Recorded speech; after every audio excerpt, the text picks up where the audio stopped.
Welcome! My name is Lore Itar and in this lecture I will explain the basics of energy flexibility in buildings and how to enhance it by passive and active heating and cooling solutions at the demand, distribution and supply sides.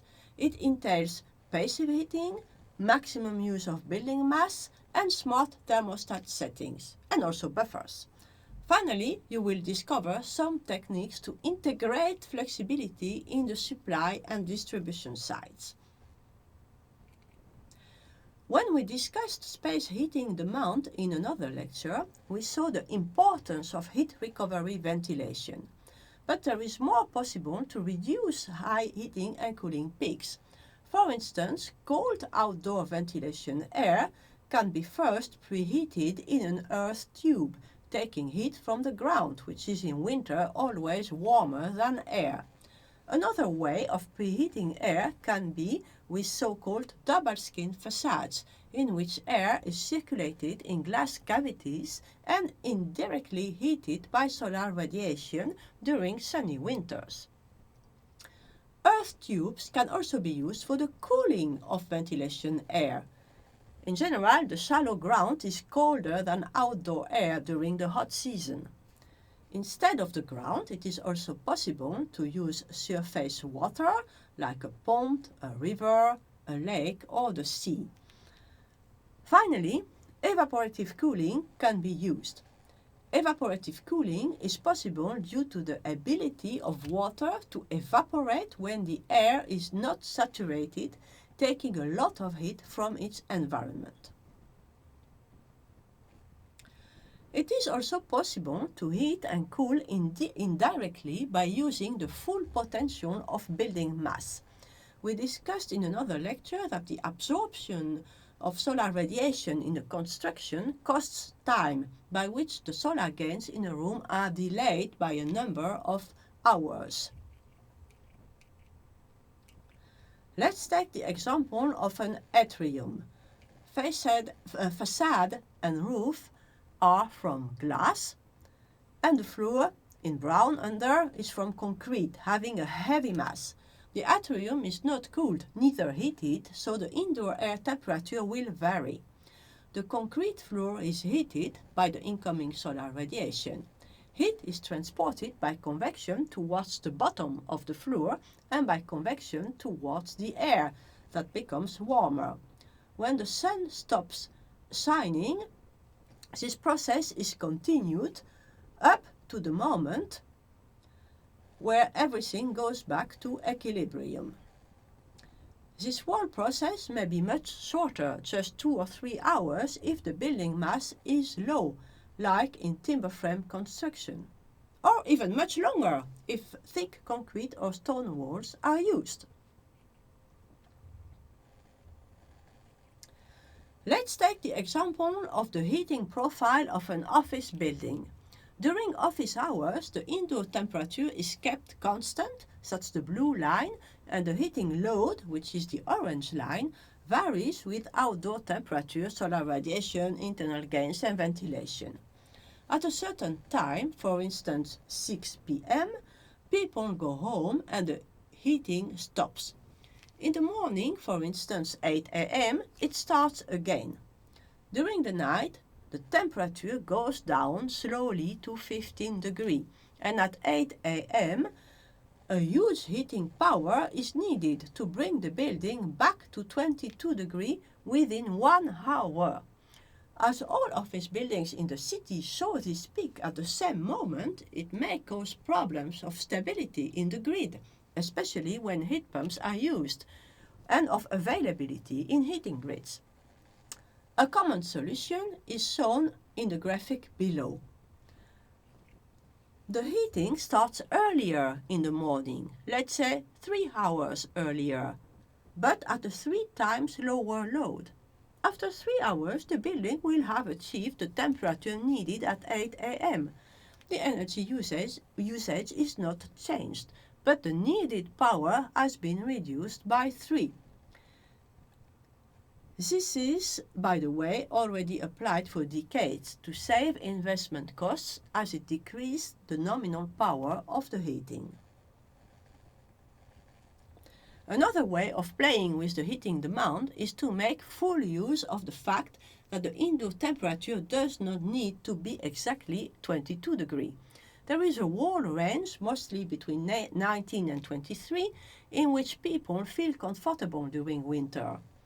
So, like here in the morning, it is possible to heat less, while the temperature is still within the comfort bandwidth. This can allow to buy less energy when it is expensive or when less renewable energy is available.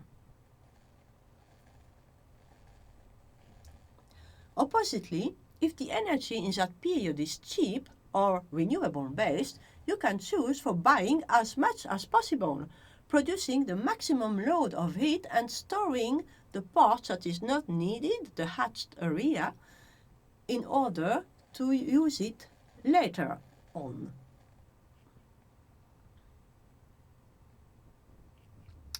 Let's look now further at flexibility in a distribution system and consider a heat generator providing heat to radiators in a room or to an air handling unit.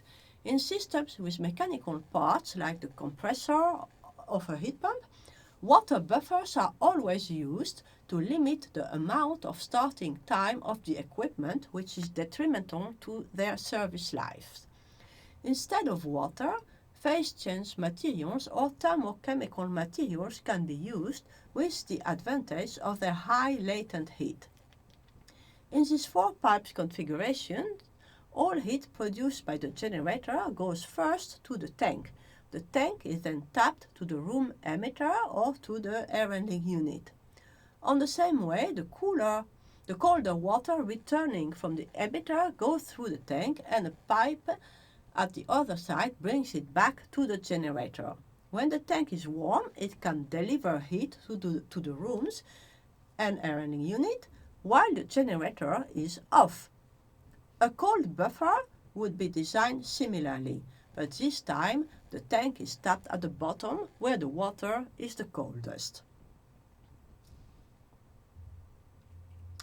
Geothermal plants are mostly designed to work year-round at constant load and cannot be controlled very easily. If the heating profile of the whole neighborhood resembles this one, it would not be wise to size the geothermal plant like this. An enormous surplus of heat would be produced, see the purple surface, that would have to be destroyed. So it is much better to size it like that. In the summer, the produced geothermal heat must then be stored in an aquifer thermal storage to be used in winter.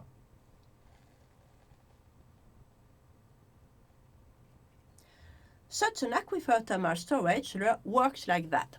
Let's start with the summer situation. If we pump the cold water from the aquifer, we can transfer heat from the warm air to the aquifer water in the heat exchanger. So the cold water from the aquifer is pumped and heated by the warm air up to 20 degrees in this example. This aquifer water at 20 degrees is then injected into the warm well. This is done all summer, resulting in a bubble of warm water at the warm well. As sand's thermal conductivity is not very high, the bubble of heat is able to remain for a few months. And then winter arrives, where we need heat. The heat that has been stored in the warm well can then be used by just reversing the flows. Now, the warm water is pumped to the heat exchanger, in which it gives its heat to the evaporator of the heat pump. Because the heat source has now a high temperature, the COP of the heat pump will be very high too, very high efficiency. So, summarizing this lecture, you are now aware about the importance of energy flexibility. You know how to enhance it at the demand side by applying passive heating and cooling techniques and by making maximal use of the thermal mass of buildings by starting heating earlier, for instance. You are aware of the use of water and PCM tanks to store energy and understand how it helps with playing with the nominal power to reduce the peaks or to store energy when it is cheap or green. And finally, you've got some understanding about how to integrate this knowledge into the design of complex aquifer thermal energy systems for buildings. Thermal energy storage systems, for buildings. Goodbye and thank you for listening.